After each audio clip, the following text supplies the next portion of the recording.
바로 말씀드리겠습니다. 오늘 이 영상은 미래의 한일 관계에 큰 영향을 미칠 것이라고 생각합니다. 한국과 일본 두 나라, 두 민족, 누구에게 좋고 누구에게 나쁜 차원의 내용이 아닙니다. 언젠가 이 영상을 일본어 자막판으로도 만들어 일본에도 전파할까 합니다. 바쁘시더라도 이 영상 놓치지 마시고 들어주시기를 부탁드리겠습니다.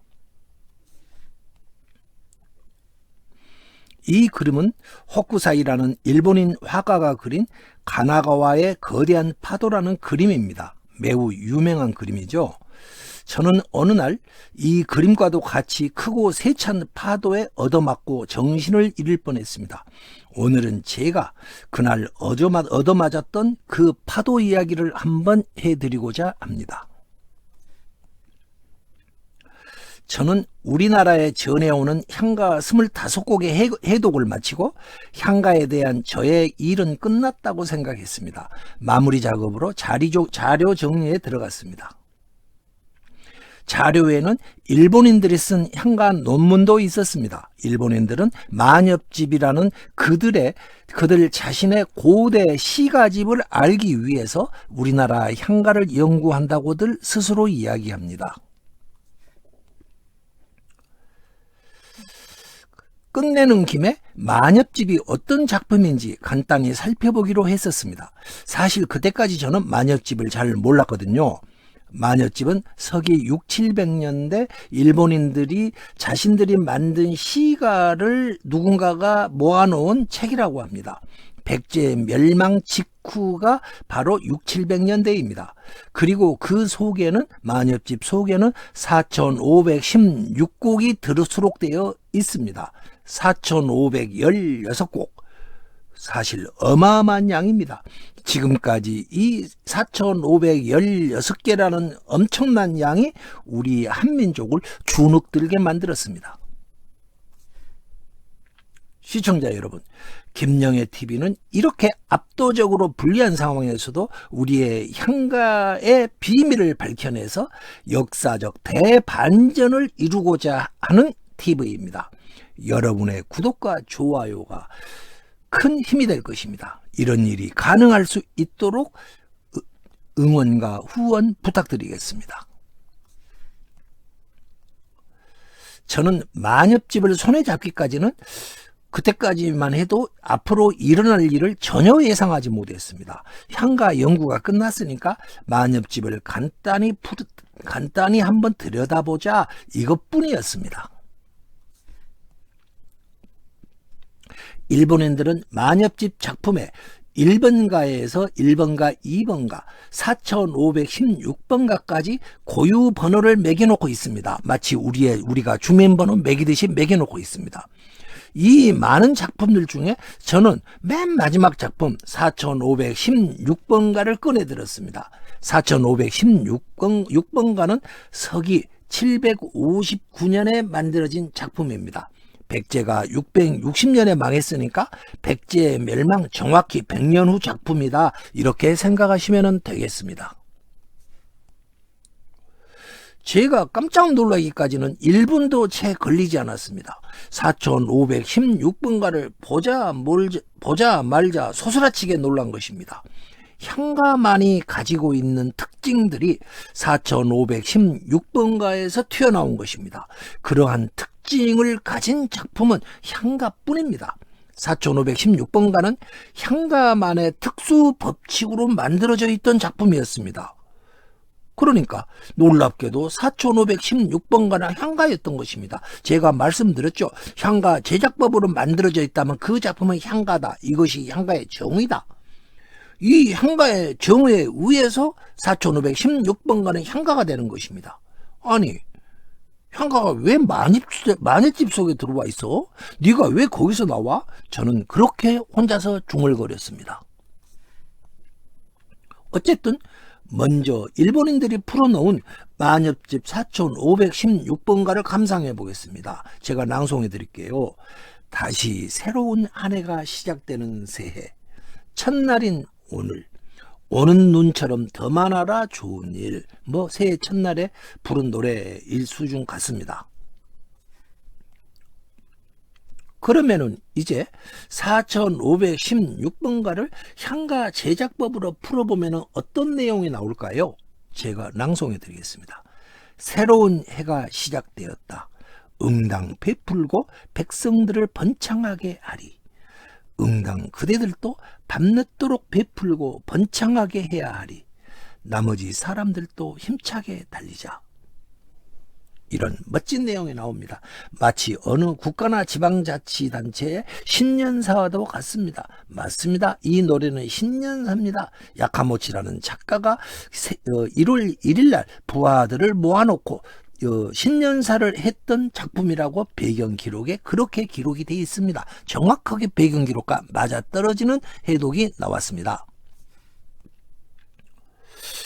아무리 제가 이리 뜯어보고 저리 뜯어보아도 4516번가는 분명히 향가였습니다. 저는 누군가가 착오로 향가 하나를 어떻게 하다가 마녀집 속에 누가 수록해 놓은 거 아냐? 이렇게 생각했었습니다. 그때까지만 해도. 이상하게 생각되지요.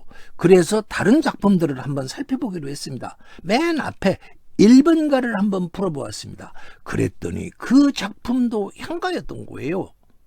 이렇게 되면은 사태가 심상치 않다. 이거 아니겠습니까? 저는 그런 생각이 들었습니다. 그래서 허겁지겁 이 작품 저 작품 골라서 한번 매달려 보았어요. 아마 얼추 수십 개 작품을 풀어보았을 것입니다. 예외가 없었습니다. 모두가 향가였습니다. 이상하게 전부 다 향가만의 특수법칙으로 만들어져 있었던 것입니다. 그때까지만 해도 제가 마녀집이 향가집이다 이런 생각도 못했어요. 어떻게 그걸 생각할 수 있겠습니까? 도저히 믿을 수가 없어서 확인 작업을 계속할 수밖에 없었습니다. 그러다가 저는 드디어 마녀집 15번가를 만나게 됩니다. 저는 그때까지만 해도 뭔가 착오다 이런 생각을 버리지 못하고 있었습니다. 그래서 이 작품 저 작품을 풀고 있었던 것입니다. 그러다가 15번가를 만났고 거기에서 결정적 단서를 발견하게 되었습니다. 그것은 15번가가 한국어 고대 한반도어 우리말로 표기되어 있다라는 사실이었습니다. 마녀집이 우리말로 표기되어 있다? 그리고 우리말로 불렸다라는 놀라운 사실이 잡힌 것입니다. 이것은 향가라는 확실한 증거가 잡힌 것입니다. 왜냐? 한반도의 향가, 우리의 향가는 한반도어로 불리는 노래거든요. 마녀집이 향가였던 것입니다. 마녀집은 향가집이었던 것입니다. 확실하였습니다. 틀림없었습니다. 그러면은 이 15번가가 어떤 배경하에서 만들어졌는지 한번 살펴보도록 하겠습니다. 서기 660년 신라와 당나라가 백제를 연합해서 기습으로 공격해 옵니다. 그때 일본에는 사이메이 천황이라는 제명천황이라는 여자 천황이 있었습니다. 제명천황이 백제 구원군을 파병합니다. 그녀는 중대형 황태자와 일본 수뇌부를 이끌고 우리나라 맞은편 부산 앞바다 대마도 건너편에 있는 후쿠오카까지 와서 진을 쳤습니다. 그리고 거기에 머물면서 백제로 구원군을 파병하고 있었습니다. 그러다가 661년 7월 그녀는 사망하고 맙니다. 천황의 시신을 도읍 아스카로 모셔가기로 합니다. 그래서 배 시신을 싣고 운구선이 출발합니다. 그 운구선 출발에 앞서서 그의 아들, 큰아들 중대형 황태자가 이 바로 15번가를 짓게 됩니다. 15번가를 그러면은 향가 제작법으로 풀어보도록 하겠습니다. 그대께서 물을 건너려 하시는 나루 바다에 액기 구름이 끼어 있구나. 그대는 다스림에 있어 나와 함께 하셨지. 오늘 저녁에 달이 밤을 맑게 밝히겠지. 그렇다면 일본인들의 풀이는 어떨까요? 제가 읽어드릴게요. 넓은 바다 위 풍성한 구름 위에 석양 빛이니 오늘 밤 뜨는 달은 청명하길 바라네. 이렇게 풀리고 있습니다. 이 내용보다도 더 중요한 것은 여기에서 제가 하고 있는 것은 증거를 찾는 일입니다. 일단은 내용을 낭송해 드렸습니다. 두 작품은 완전히 다른 작품 같습니다. 한 작품을 풀었는데 완전히 다른 작품까지 갔습니다. 지금까지 향가 제작법은 정확히 향가를 풀어냈습니다. 마치 CT 촬영하듯이 향가의 구조를 정확히 뼈까지도 내장까지도 정확히 찍어내는 것이 향가 제작법입니다. 이 향가 제작법에 의해서 만엽집 15번가도 샅샅이 분해할 수가 있었습니다. 우리나라 향가 25곡을 풀면서 향가 제작법은 그 정확성을 충분히 신뢰받을 수가 있었습니다. 이 작품 15번가가 우리말로 불렸다라는 증거를 제시하도록 하겠습니다. 여러 가지 증거가 많습니다. 그러나 본 영상에서는 번거로우니까 번거로움을 피하기 위해서 단 하나만, 가장 쉬운 거, 여러분들 이해하시기 좋도록 하나만 제시하도록 하겠습니다. 증거입니다. 첫 번째 증거입니다. 15번가 둘째 구절에 나오는 해예라는 두 글자가 증거입니다. 해예. 놀랍게도 해예라는 구절에는 우리가 지금까지 그토록 제가 귀에 닳도록 말했던 뜻발의 법칙이 적용되어 있습니다. 뜻발의 법칙이란 무엇이냐? 향가의 가정에서 두 글자가 있다면은 앞 글자는 뜻으로 읽고 뒷 글자는 고대 한반도의 한자 발음으로 읽는다. 이러한 법칙입니다. 다시 한번 말씀드릴게요. 앞 글자는 뜻으로 읽고 뒷 글자는 고대 한반도의 한자 발음으로 읽는다. 이러한 법칙입니다. 고대 한반도의 한자 발음에 주목해 주십시오. 고대 일본어 한자 발음이 아닌 것입니다. 해에는 어떻게 되어 있냐? 바다 해자 플러스 노젓는 소리 애자로 두 개가 구성되어 있습니다. 사전을 찾아보면. 그러니까 뜻발의 법칙에 따라서 앞 글자 해의 뜻은 바다요, 뒷 글자 예의 발음은 에입니다. 그러면은 뜻과 발음을 이어야 합니다. 뜻발의 법칙이니까. 그러니까 뜻은 바다, 발음은 에니까 두 개를 합하면은 바다 플러스 에가 됩니다. 이 둘을 자연스럽게 이으면은 바다에 이렇게 읽히는 것입니다. 바로 한반도의 발음입니다. 여러분, 그렇죠? 바다에. 이 말, 이거 우리말 아닌가요? 훨씬 더 어렵고 정밀한 뜻발의 법칙 적용 사례가 15번가에 많이 있지만 가장 쉬운 것을 제가 예를 들어 보았습니다. 바다에. 그것을 이 일본 중대형 황태자가 해에 이렇게 써놓고 있는 것입니다. 중대형 황태자가 우리말로 표기를 하고 있는 것입니다. 여러분,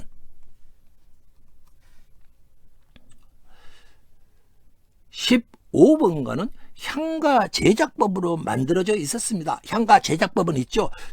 예를 들어줬죠. 향가 문자는 뜻글자요, 일타쌍피글자다.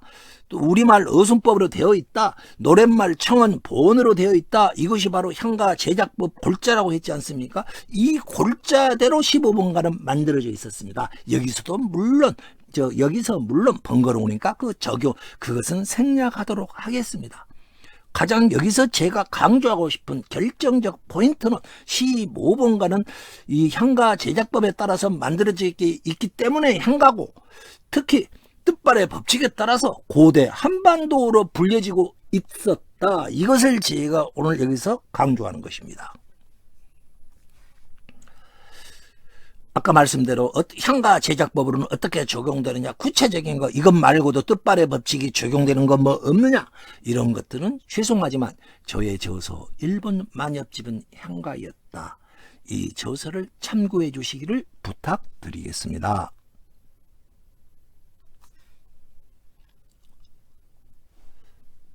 (15번가는) 고대 한반도와 한국어 오늘날 우리말로 불렸던 노래입니다. 일본 천황의 장례 때 쓰이던 노래가, 그의 아들이 지은 노래가 고대 한국어로 기록되고 불리고 있었습니다. 놀라운 일인 것입니다, 여러분.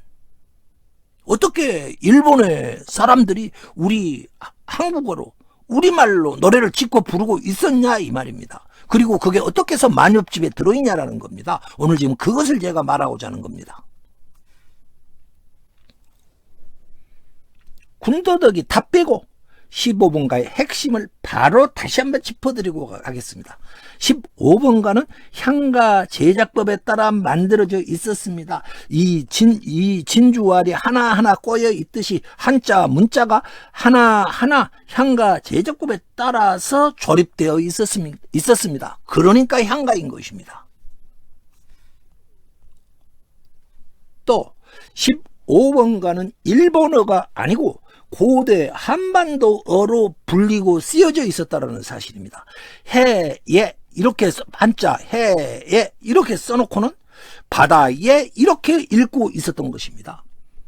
바다에 이렇게 읽었다라는 것입니다. 분명히 고대 한반도어로 불려지고 있었습니다. 이 사실은 무엇을 의미하는가? 향가 제작법이 일본에 건너갔다. 당연하죠.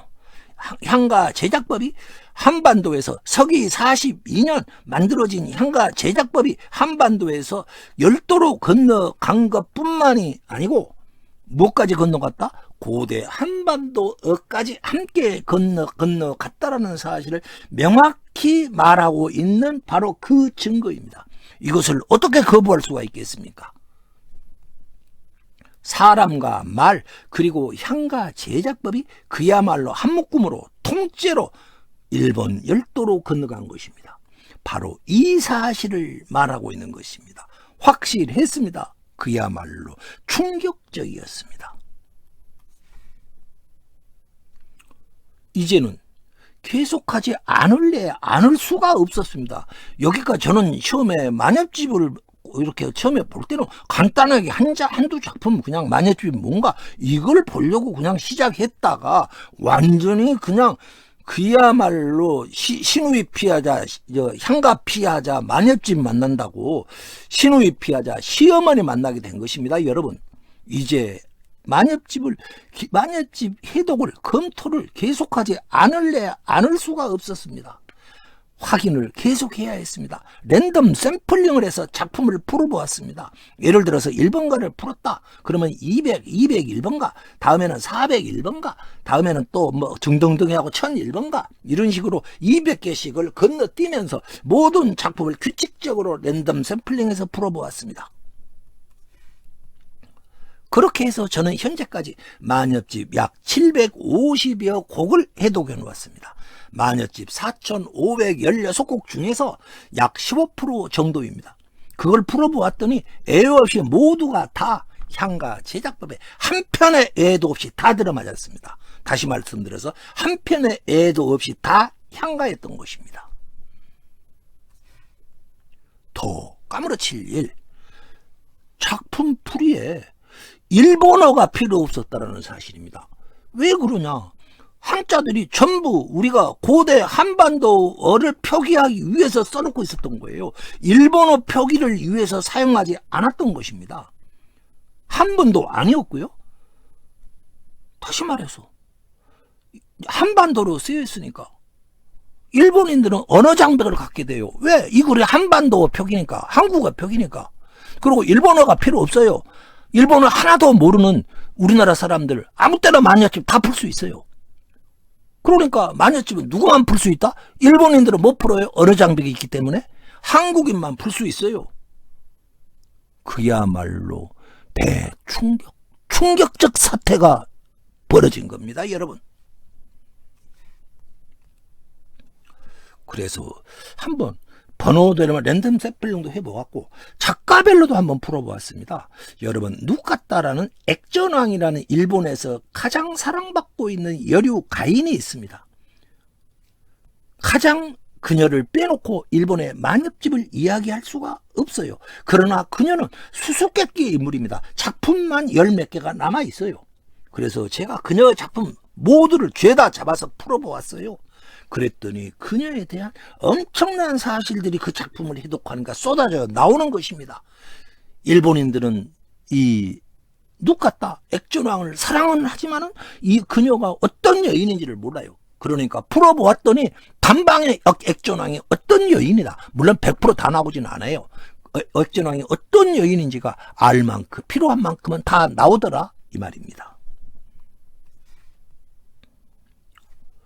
또 마녀집 중에서도 마녀집은 20권으로 되어 있는 책입니다. 1권, 2권, 3권, 4권 이렇게 되어 있습니다. 마녀집 1권과 2권이 마녀집 중에서도 핵심 부분입니다. 액기스입니다. 그야말로 안고입니다. 그래서 마녀집 권 1과 권 2, 이 두 개를 우선적으로 풀어보았습니다. 마녀집 권 1에서는 84개 작품, 딱 그렇게 84개가 모여서 권 1을 이루고 있어요. 권 2개는 150개 작품으로 되어 있어요. 이 두 개도 최우선적으로 풀어보았습니다. 그 안에 엄청난 그야말로 경천동지할 역사적 비밀과 내용들이 들어있더라 이 말입니다. 거기에는 고대 한반도와 일본의 관계는 물론이고 고대 일본사 자기네들의 역사의 비밀들이 거기에서 폭발적으로 터져나왔습니다. 제가 감당할 수가 없을 정도였습니다. 마녀집은 향가였고 우리말로 기록되어 있었습니다. 마녀집은 한국인만이 풀 수 있었습니다. 마녀집은 일본인은 풀 수가 없는 책이었습니다. 마녀집이 향가라는 사실을 우리는 몰랐었습니다. 솔직히 우리는 몰랐잖아요. 일본인들도 마녀집이 바로 이런 책이라는 걸 깜깜하게 몰랐습니다. 되지도 않는 풀이를 가지고 지난 1000년 동안 고생을 해왔어요. 아무도, 우리도 일본인도 아무도 꿈에도 생각하지 못한 일이 터지고 만 것입니다. 여러분, 그걸 뭐가 풀었다고요? 여러분, 향가 제작법이 푼 겁니다. 뜻발의 법칙이 풀어낸 겁니다. 여러분, 향가가 무엇인지, 향가가 어떻게 연결되는지 여러분 짐작이 가십니까? 그간 몇몇의 연구자들께서 마녀집의 작품이 어쩐지 우리말로 불렸다 이런 주장들을 펴오셨습니다. 가장 대표적인 분께서 바로 고 이영희 연구자가 계십니다. 이영희 선생님께서는 마녀집이 한국어로 되어 있다라는 조선일보 칼럼으로 해서 매우 유명해졌습니다. 그녀의 칼럼 이름이 노래하는 역사 이것입니다. 마녀집이 일본에 있다라는 마녀집의 존재를 우리 국민들에게 널리 알리신 분입니다. 불행하게도 그녀의 주장은 인정받지를 못했습니다. 그녀의 풀이가 논리적으로 심각한 문제가 있다 이런 이유 때문이었습니다. 많은 학자들이 비판했습니다. 이 사진은 공개적으로 이영희 교수의 논지를 비판했던 미즈노 순페이 전남대학교 교수입니다.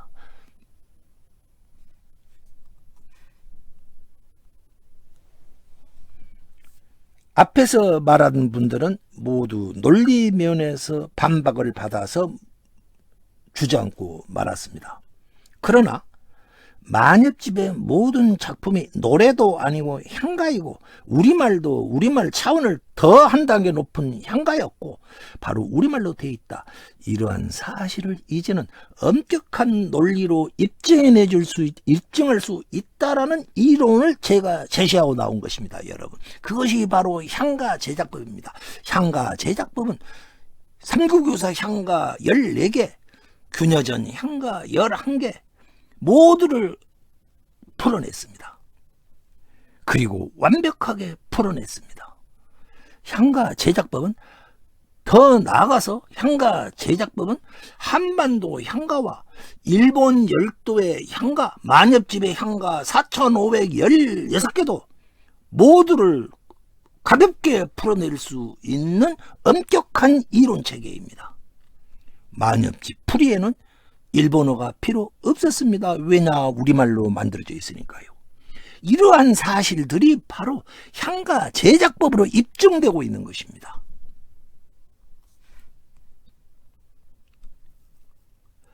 이러한 사실들을 확인하고 나자 저는 눈앞이 하얘졌습니다. 거의 심장마비에 걸리는 줄 알았어요. 심장이 두근두근 했거든요. 마치 이글거리는 숯불을 손에 쥔 것처럼 저는 소스라치게 놀라 의자에서 벌떡 일어났습니다. 그리고 뒷짐을 지고 방 안을 이리저리 마구 휘젓고 돌아다녔습니다. 흥분했거든요.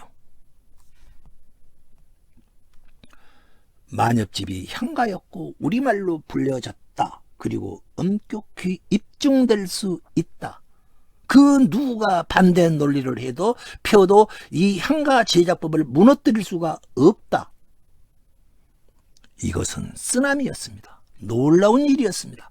한국과 일본 관계에 엄청난 충격을 줄 것입니다. 만엽집이 다 풀리고 일본의 고대 사서 속에 들어있는 운문들, 다시 말해서 향가들을 전부 다 풀어낼 수 있다는 것입니다. 그러면은 지금까지 우리가 잘못 알고 한국과 일본이 싸워왔던 한일 고대사 문제가 근본적으로 엄청난 충격을 받고 지금까지의 풀이는 무너질 것이고 새로운 이론이 나올 것입니다. 새로운 풀이가 나올 것입니다. 한일 관계에 가늠할 수 없는 충격을 줄 것이다. 시간 문제일 뿐이다. 다만 그것이 한국에 유리할지 일본에 유리할지 그것을 저는 말하고자 하는 게 아닙니다. 이 만엽집 5,000개를 푸는 것은 개인이 풀 수 있는 영역이 아니까 그 다음부터는 저도 구경하는 사람 위치에 아마도 서게 되지 않겠느냐, 저는 그렇게 생각이 됩니다. 거대한 파도가 저를 땅바닥에 내 동댕이 치고 일본으로 쓸려가는 것을 보았습니다. 일본에 앞으로 어떠한 일이 일어날까요? 자기들이 만엽집을 풀 수 없다라는 사실을 알게 되면은 일본인들은 어떤 반응을 보일까요? 그리고 그들은 무엇을 하려고 할까요? 김영애 TV는 일본으로 건너갔던 향가의 실체를 밝혀내 고대사의 진실을 드러내고자 하는 TV입니다. 구독과 좋아요, 여러분의 응원이 이러한 거대한 일을 가능하게 하지 않겠냐, 이렇게 생각합니다. 진실을 파헤치도록 하십시다.